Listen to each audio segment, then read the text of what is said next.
Hello friend, study with Sneha में आप सबका स्वागत है। तो चलिए देखते हैं विजन आईएएस का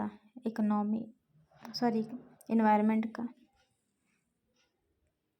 तो 2 टॉपिक हम करवा चुके हैं, इससे पहले वीडियो में आप लोग देख सकते हैं। तो तीसरा टॉपिक आज देखते हैं।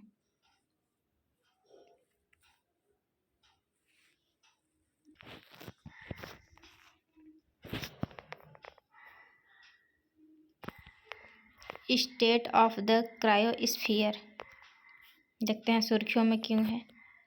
इंटरनेशनल क्रायोस्फीयर क्लाइमेट इनिशिएटिव ने state of the cryosphere 2023 2 degree is too high शीर्षक के रिपोर्ट प्रकाशित की है। देखते हैं क्या है क्रायोस्फीयर।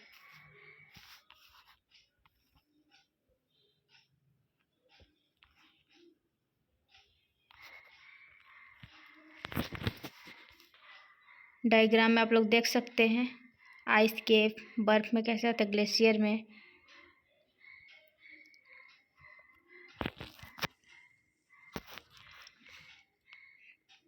यह विशेषज्ञों और शोधकर्ताओं का एक नेटवर्क है जो पृथ्वी के क्रायोस्फीयर, हिमांक मंडल जिसे कहते हैं, को संरक्षित करने के लिए सरकारों का संगठनों के साथ मिलकर काम कर रहा है। ICCI के विभिन्न कार्यक्रमों में क्रायोस्फीयर की जलवायु दशाओं पर नज़र रखी जाती है। साथ ही इसमें क्रायोस्फीयर वार्मिंग में वैश्विक प्रभावों पर भी ध्यान केंद्रित किया जाता है। मुख्य बिंदु देखते हैं कौन कौन से हैं। यदि तापमान में 2 डिग्री सेल्सियस तक की वृद्धि हुई तब भी लगभग सभी उष्णकटिबंधीय ग्लेशियर, अधिकतर मध्य अक्षांशीय ग्लेशियर और ध्रुवीय क्षेत्र लुप्त हो जाएंगे। यह वैश्विक औसत तापमान में 2 डिग्री सेल्सियस तक की भी बढ़ोतरी होती है तो हिमालयी क्षेत्र में मौजूद बर्फ का 50% हिस्सा पिघलने लगेगा। पिछले दशक में ध्रुवीय क्षेत्रों में बर्फ के पिघलने के साथ सबसे खराब वर्ष दर्ज किए गए हैं। देखते हैं आगे। पृथ्वी पर जमे हुए जल, बर्फ व हिम के सभी क्षेत्रों को क्रायोस्फीयर कहते हैं। वैश्विक जलवायु में क्रायोस्फीयर की भूमिका क्या क्या है देखते हैं। उच्च एल्बिडो के कारण क्रायोस्फीयर पृथ्वी के तापमान को नियंत्रित करने में मदद करता है। एल्बिडो प्रकाश का वह भाग है जिसे पृथ्वी की सतह परावर्तित करती है। कार्बन भंडार परमाफ्रॉस्ट में मृदा के अंदर काफ़ी अधिक मात्रा में कार्बन संचित कर लिया है। जल की उपलब्धता क्रायोस्फीयर में ग्लेशियरों, बर्फ की चादर आदि के रूप में विश्व का 80% ताज़ा जल मौजूद है।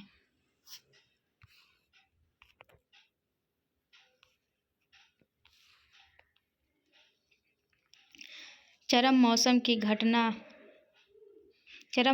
घटनाएं और समुद्री जल के स्तर, बर्फ पिघलने के चरम मौसम की घटनाओं में वृद्धि होगी। क्रायोस्फीयर की सुरक्षा के लिए भारत द्वारा शुरू की गई पहल। हिमालयी परिस्थितियों में तंत्र को बनाए रखने के लिए राष्ट्रीय मिशन NMSHE4 शुरू किया गया।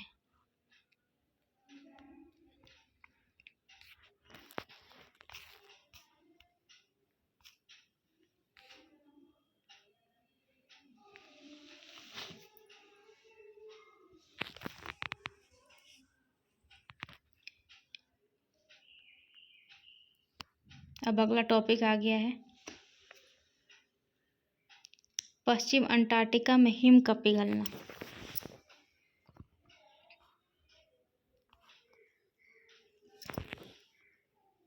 देखते हैं सुर्खियों में क्यों है, क्या तथ्य है इसका। विभिन्न अध्ययनों और कंप्यूटर सिमुलेशन के माध्यम से पता चलता है कि पश्चिम अंटार्कटिका में हिम का तेजी से पिघलना लगातार जारी है। अन्य संबंधित तथ्य: यदि पश्चिमी अंटार्कटिका की आइस शीटर पूरी तरह से नष्ट हो जाए तो समुद्र का जल स्तर 5 मीटर तक बढ़ सकता है।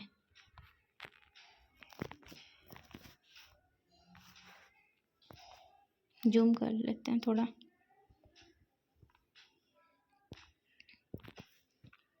ये आप अंटार्कटिका का फिगर देख सकते हैं।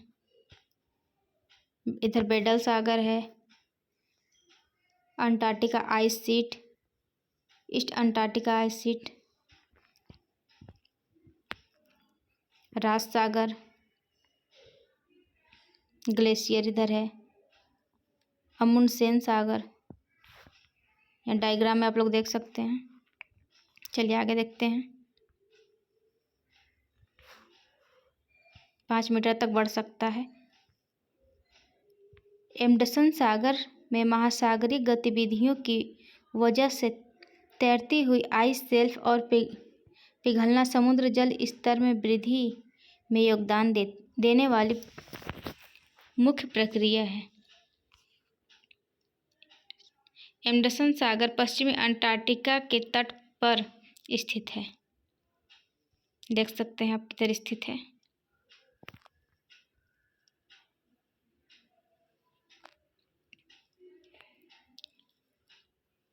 आइस के पिघलने से यह अनुक्रम निम्नलिखित का अनुसरण करता है। हिम के पिघलने से ग्राउंडिंग लाइन पीछे हट जाती है।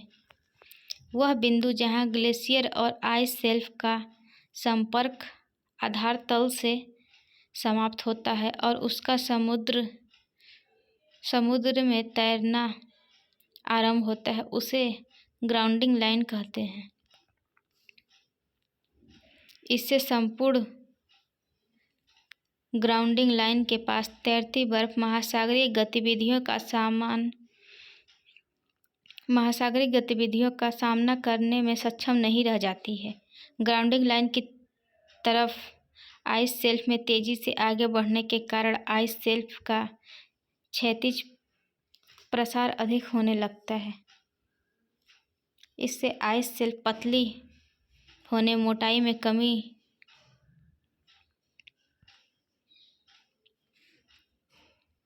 होने लगती है मोटाई में। इससे आइस शेल्फ की सतही ढलान तीव्र होने लगती है, जिसके चलते आइस शेल्फ और आगे की ओर बढ़ता है। महासागर की दिशा में आइस शीट्स की तीव्र प्रवाह के कारण आइस शीट्स के नीचे से भी बर्फ पतली होने लगती है। इससे समुद्र के जल स्तर में वृद्धि होती जाती है। अंटार्कटिका की सुरक्षा के लिए किए गए वैश्विक प्रयास क्या क्या हैं देखते हैं। वर्ष 1959 में अंटार्कटिका संधि पर हस्ताक्षर किए गए थे। इसके उद्देश्य अंटार्कटिका को वैश्वीकृत करना, अंतर्राष्ट्रीय वैज्ञानिक सहयोग को बढ़ावा देना आदि थे। भारत में इस संधि का पक्षकार है। अंटार्कटिका सील्स के संरक्षण के लिए अभिसरण 1972 को अपनाया गया था। अंटार्कटिका समुद्री सजीव संसाधनों से संरक्षण का अभिसमय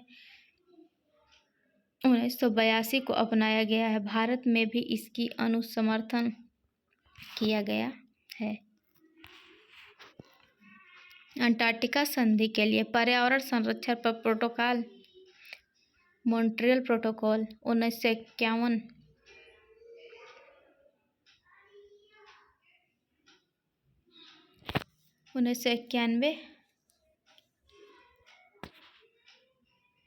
लागू किया गया है। भारत इसका एक हस्ताक्षरकर्ता राष्ट्र है। भारतीय अंटार्कटिका कार्यक्रम 1981 में शुरू हुआ। इसके अंतर्गत अंटार्कटिका में अनुसंधान के लिए दक्षिण गंगोत्री 1973, मैत्री 1988 और भारतीय 2012 नामक 3 बेस स्टेशन स्थापित किए गए हैं। इसमें से मैत्री और भारती अब भी पूरी तरह से कार्यरत है। मैत्री 1988 और भारती 2012।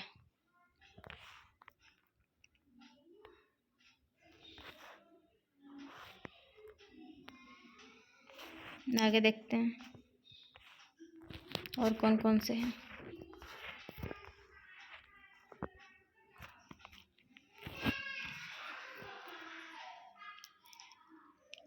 भारतीय अंटार्कटिका कानून 2022। इस कानून का उद्देश्य भारत द्वारा अंटार्कटिका में पर्यावरण और इस पर अस्तित्व व संबद्ध पारिस्थितिकी तंत्र की रक्षा के लिए राष्ट्रीय उपाय करना है। यह कानून अंटार्कटिका संधि, अंटार्कटिका समुद्री सजीव संसाधनों के संरक्षण पर अभिसमय और अंटार्कटिका संधि के लिए पर्यावरण संरक्षण पर प्रोटोकॉल को प्रभावी बनाने का प्रयास करता है। इस कानून के मुख्य प्रावधान निम्नलिखित हैं।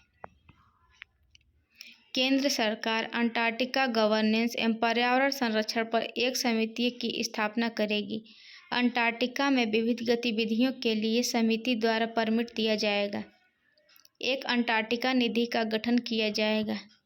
इसके प्रावधानों के उल्लंघन के लिए कठोर दंड दिए जा सकते हैं। दंडनीय अपराधों की सुनवाई के लिए पदनामित न्यायालय आदि।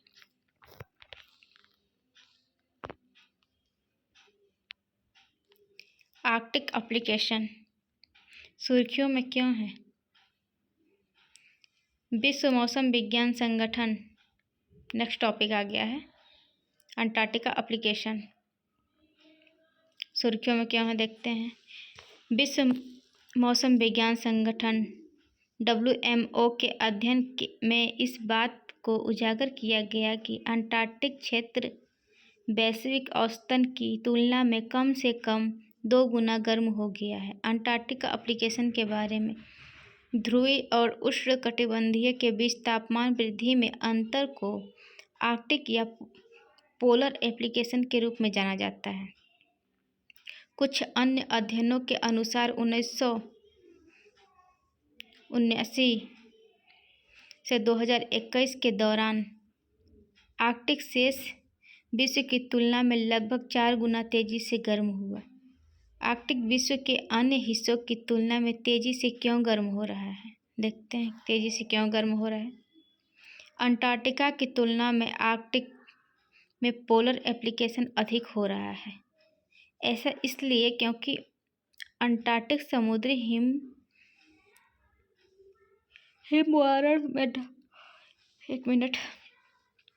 क्योंकि अंटार्कटिक समुद्री हिमवरण से ढका एक महासागर है, जबकि अंटार्कटिका अधिक बर्फ और हिम की स्थायी मोटी परत से ढका हुआ एक महाद्वीपीय है। अंटार्कटिका में हिमावरण पिघल रहा है। इसके चलते सूर्य का प्रकाश सीधे स्थल भाग या जलीय भाग तक पहुंच रहा है। इस तरह यह क्षेत्र अधिक मात्रा में सूर्य का प्रकाश अवशोषित कर रहा है। वायु परिचरण की मौजूदा प्रणालियों द्वारा उष्णकटिबंधीयों से ध्रुवों तक ऊष्मा का स्थानांतरण होता है। नासा के एक अध्ययन में यह बताया गया कि ग्लोबल वार्मिंग और परिणामस्वरूप गर्मियों के अंटार्कटिका की समुद्री बर्फ का विस्तार प्रति दशक 12.6% की दर से कम हो रहा है। अंटार्कटिका सागर की बर्फ का महत्व क्या है देखते हैं। बर्फ का महत्व क्या है?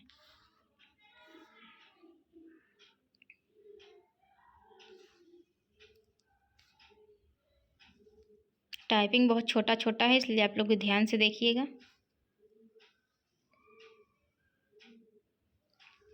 ध्रुवीय क्षेत्रों को ठंडा बनाए रखने और पृथ्वी के ऊर्जा संतुलन को बरकरार रखने में इसकी महत्वपूर्ण भूमिका होती है।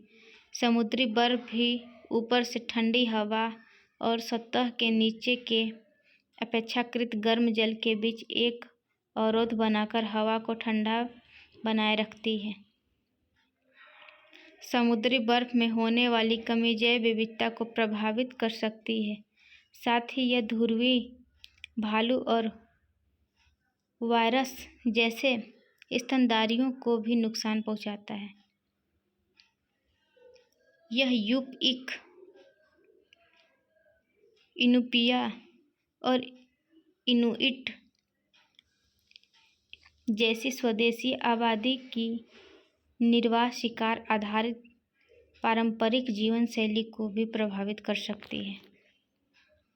बर्फ में आने वाली कमी वाणिज्यिक और आर्थिक अवसर भी उपलब्ध करा सकती है। इससे आर्कटिक क्षेत्र में पोत परिवहन मार्ग खुलेंगे तथा यहाँ के प्राकृतिक संसाधनों तक पहुँच में वृद्धि होगी।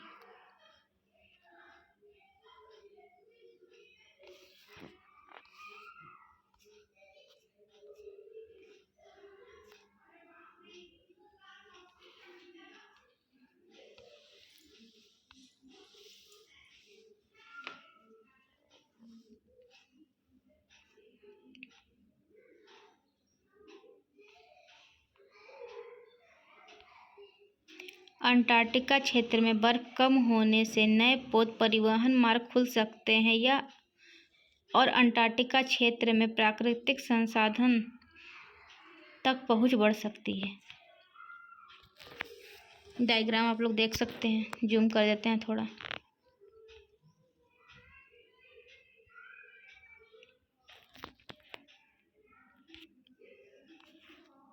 वायुमंडल में अत्यधिक एरोसोल कण अधिक धुंध और बादल के कारण होते हैं।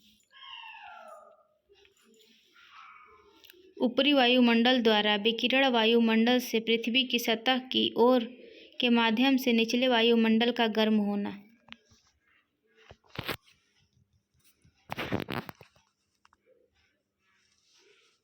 देख सकते हैं तीर किधर से किधर गया है डायग्राम में। महासागर में तीव्र जैविक गतिविधियाँ तेज चेंज हो जाती हैं, कम परावर्तन अधिक अवशोषण में। फिर ऊपरी महासागरीय सतह का गर्म होना, अधिक ऊर्जा का प्रवाह, तापमान में वृद्धि, पृथ्वी की सतह पर वायु के तापमान में वृद्धि, ग्लोबल वार्मिंग, समुद्री हिमावरण और बर्फ का पिघलना, मतलब भाप बन के ऊपर जाता है और फिर बारिश के रूप में नीचे आ जाता है।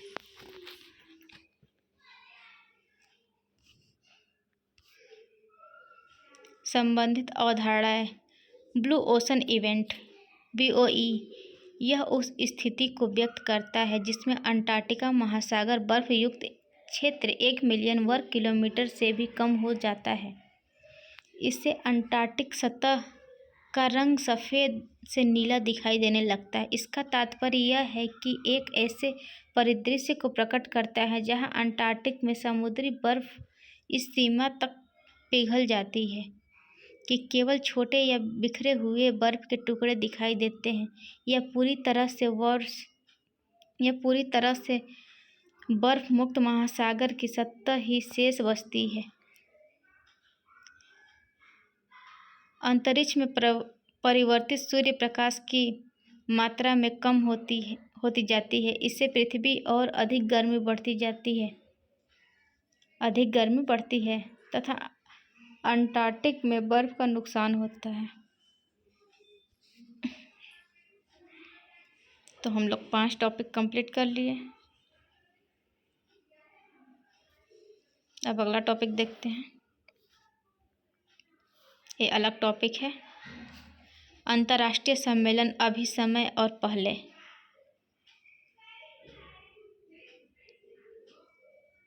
देखते हैं पहले इसमें क्या है। COP,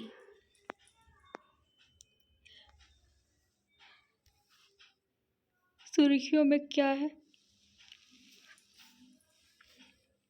हाल ही में UNFCCC के पक्षकारों के सम्मेलन का 28वां सत्र COP28 संयुक्त अरब अमीरात UAE के दुबई में आयोजित हुआ है। सीओपी के बारे में। सीओपी हर वर्ष आयोजित किए जाने वाला एक सम्मेलन है। सीओपी सम्मेलन के दौरान जलवायु संकट से निपटने के तरीकों पर चर्चा की जाती है। सीओपी बैठकों का एक महत्वपूर्ण उद्देश्य पेरिस समझौते 2015 के तहत सदस्य देशों द्वारा प्रस्तुत राष्ट्रीय स्तर पर निर्धारित योगदान NDCs 10 की समीक्षा करना है। इस सम्मेलन में UAE कंसेस UAE नामक समझौते को भी अपनाया गया है। अजरबैजान और ब्राज़ील क्रमशः COP 29 2024 में, COP 30 2025 में मेजबानी करेगा। अजरबैजान और ब्राज़ील 2025 में, अजरबैजान 24 में। मतलब इस बार जो होगा COP, उसका मेजबान देश अजरबैजान होगा। अगला देखते हैं। COP का प्रमुख आउटकम्स: जलवायु वित्त जुटाना, हानि और क्षति। कोप की शुरुआत देखते हैं कैसे हुआ है। इस कोष के गठन की घोषणा सर्वप्रथम 2022 में शर्म अल शेख मिस्र में आयोजित COP 27 के दौरान की गई। इसका उद्देश्य पहले से ही जलवायु परिवर्तन से जूझ रहे देशों की मुआवजा देना है। जलवायु परिवर्तन में ऐसे जोखिमों से उत्पन्न होने वाली नकारात्मक परिणामों को हानि और क्षति कहा जाता है, जिन्हें रोका नहीं जा सकता। इस जोखिम में समुद्र के जल स्तर वृद्धि, लंबे समय तक चलने वाली हीट वेव्स, फसलों की खराब उपज आदि शामिल है। फसलों की खराब उपज शामिल है इसमें। 2013 में वर्सा पोलैंड में आयोजित COP 19 के दौरान हानि और क्षति के लिए WIM की स्थापना की गई थी। इसका उद्देश्य विकासशील देशों में जलवायु परिवर्तन से संबंधित हानि और क्षति का समाधान करना था। इसे विश्व बैंक के तत्वाधान में स्थापित किया जाएगा। विश्व बैंक ने 4 वर्ष की अंतरिम अवधि के लिए वित्तीय मध्यस्थ निधि की मेजबानी की थी। हालांकि इसका प्रबंधन एक स्वतंत्र सचिवालय करेगा। संयुक्त अरब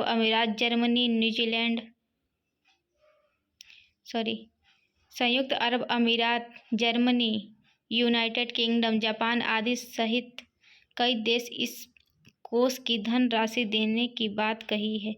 जलवायु वित्त के तहत हरित जलवायु कोष, अनुकूलन कोष, लीस्ट डेवलप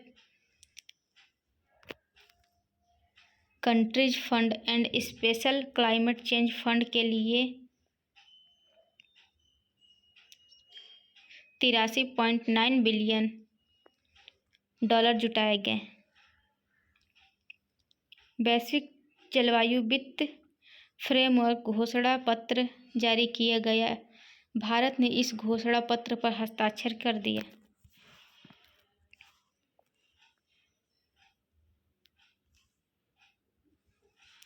लोगों और उनके जीवन एवं आजीविका पर ध्यान केंद्रित करना क्या है देखते हैं। शर्म उल शेख इंटरनेशनल एजेंडा पर पहली कार्यान्वयन रिपोर्ट जारी की गई। COP 28 कृषि, खाद्य और जलवायु पर संयुक्त अरब अमीरात घोषणा पत्र जारी किया गया। COP 28 जलवायु और स्वास्थ्य पर संयुक्त अरब अमीरात घोषणा पत्र जारी किया गया। इस संयुक्त अरब अमीरात द्वारा विश्व स्वास्थ्य संगठन WHO की भागीदारी में जारी किया गया। इस पर संयुक्त राज्य अमेरिका, यूनाइटेड किंगडम, ब्राज़ील सहित 120 से अधिक देशों ने हस्ताक्षर किया है। भारत ने भी अभी तक हस्ताक्षर नहीं किया है। COP28 जलवायु राहत, पुनरुत्थान और शांति पर संयुक्त अरब अमीरात घोषणा पत्र जारी किया गया है। Global goal on adaption UAE framework और global climate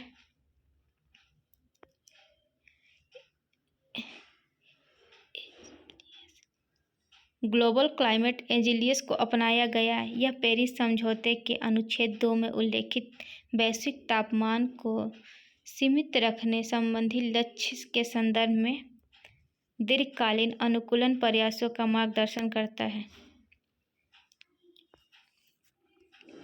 global goal on adaption या वैश्विक अनुकूलन लक्ष्य पेरिस समझौते के अनुच्छेद 7.1 के तहत एक सामूहिक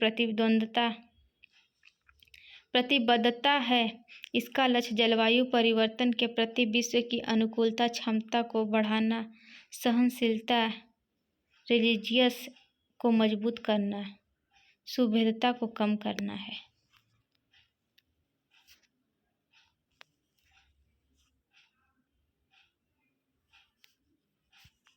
आगे देखते हैं क्या है।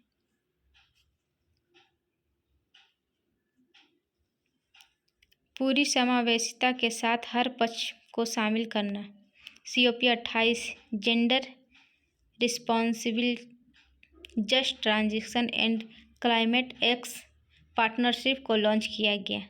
COP प्रेसिडेंशियल और युवा हितधारकों के बीच मौजूद अंतराल को दूर करने के लिए युवा जलवायु चैंपियन की नियुक्ति की जाएगी।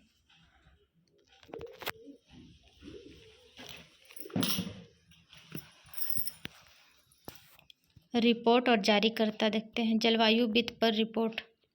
यह रिपोर्ट इंडिपेंडेंट हाई लेवल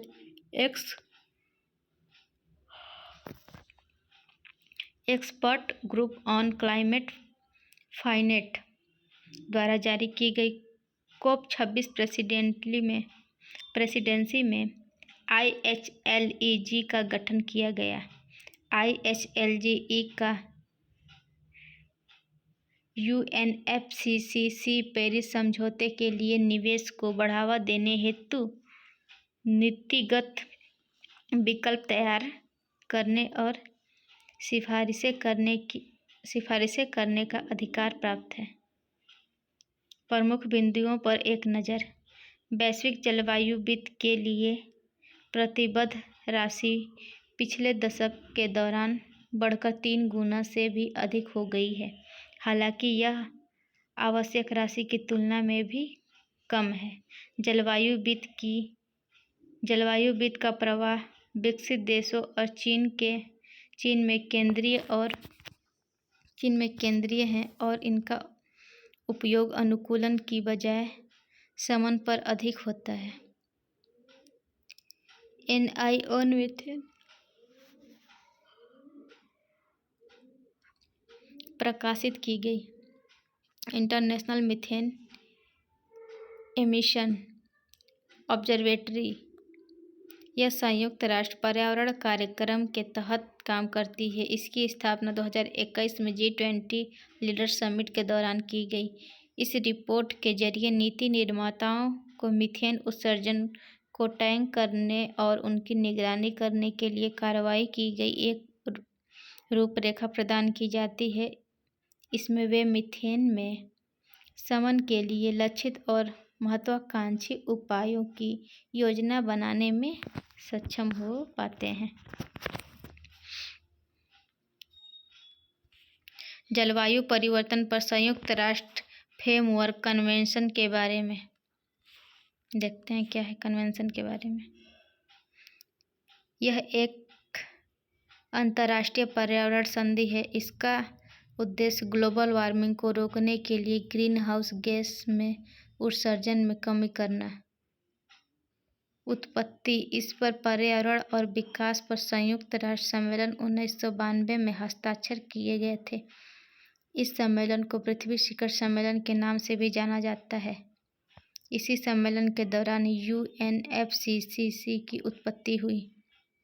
सचिवालय वान जर्मनी सदस्य भारत सहित 1997 पक्षकार है।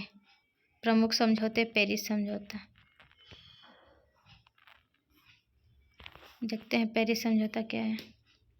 इसे 2015 में अपनाया गया था। यह समझौता कानूनी रूप से बाध्यकारी है। वैश्विक औसतन तापमान में वृद्धि पूर्ण औद्योगिक स्तर पर 2 डिग्री सेल्सियस के नीचे बनाए रखना है।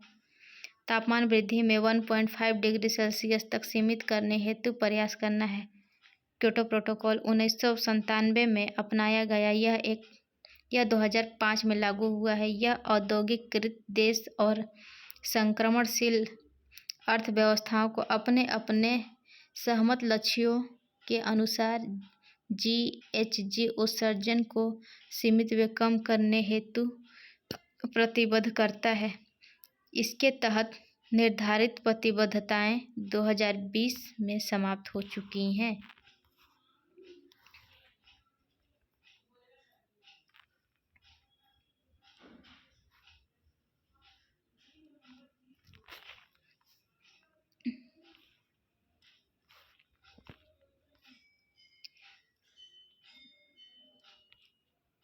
अन्य पहले देखते हैं। UNFCCC सचिवालय momentum for change climate neutral now को लॉन्च किया है।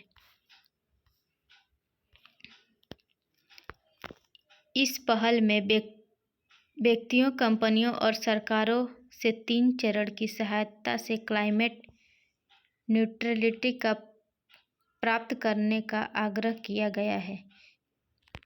इन 3 चरणों में शामिल है क्लाइमेट फुटप्रिंट को मापना, उत्सर्जन को कम करना और इसे ऑफसेट करना।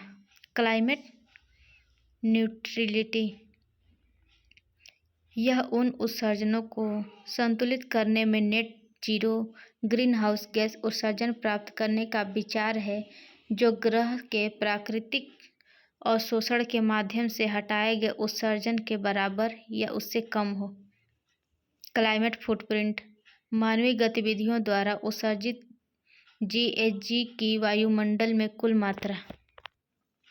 UNFCCC द्वारा जारी की जाने वाली रिपोर्ट ग्लोबल स्टॉक पर तकनीकी रिपोर्ट का विवरण देख लीजिए। 8 कदम है। ग्लोबल स्टॉक एक ऐसी प्रक्रिया है जिसके माध्यम से सभी पक्षकार देश पेरिस समझौते के लक्ष्यों को पूरा करने की दिशा में हर 5 वर्ष में अपनी सामूहिक प्रगति को आकलन करते हैं। ग्लोबल स्टॉक GST के तहत पेरिस समझौते के सभी पक्षकारों से 8 कदमों का पालन करने में आह्वान किया गया है। देखते हैं 8 कदम क्या क्या है। 2030 तक वैश्विक स्तर पर नवीनीकरण ऊर्जा क्षमता को बढ़ाकर 3 गुना करना तथा ऊर्जा क्षमता की वैश्विक औसत वार्षिक दर को सुधारकर 2 गुना करना। अनवेटेड कोयला आधारित ऊर्जा संयंत्रों को चरणबद्ध तरीके से बंद करने की दिशा में प्रयासों को तेज करना। कार्बन उत्सर्जन नहीं करने वाले या कम कार्बन उत्सर्जन करने वाले ईंधन का उपयोग बढ़ाकर इसी सदी के मध्यम तक या उससे अपने पहले नेट जीरो उत्सर्जन करने वाली ऊर्जा प्रणालियों को अपनाने की दिशा में वैश्विक प्रयासों में तेजी लाना। ऊर्जा प्रणालियों में जीवाश्म ईंधन के बजाय स्वच्छ ईंधन को अपनाने की राह में उचित, व्यवस्थित और न्यायसंगत तरीका अपनाना।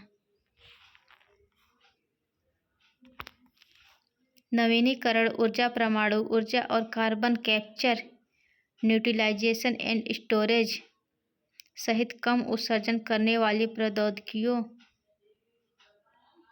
को अपनाने में तेजी लाना। वैश्विक स्तर पर CO2 के अलावा अन्य ग्रीन हाउस गैसों के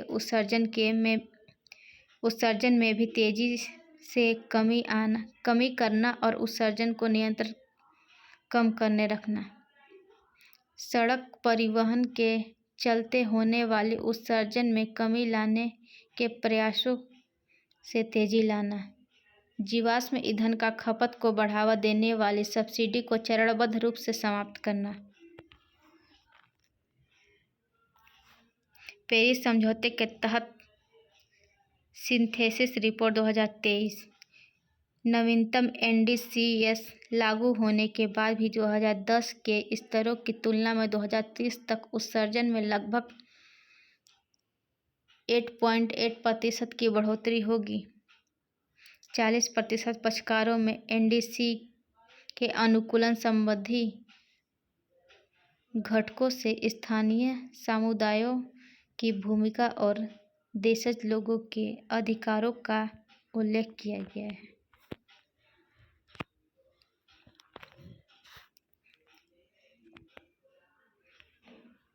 तो आप लोग चैनल को लाइक, सब्सक्राइब, कमेंट भी किया कीजिए आगे के वीडियो देखने के लिए।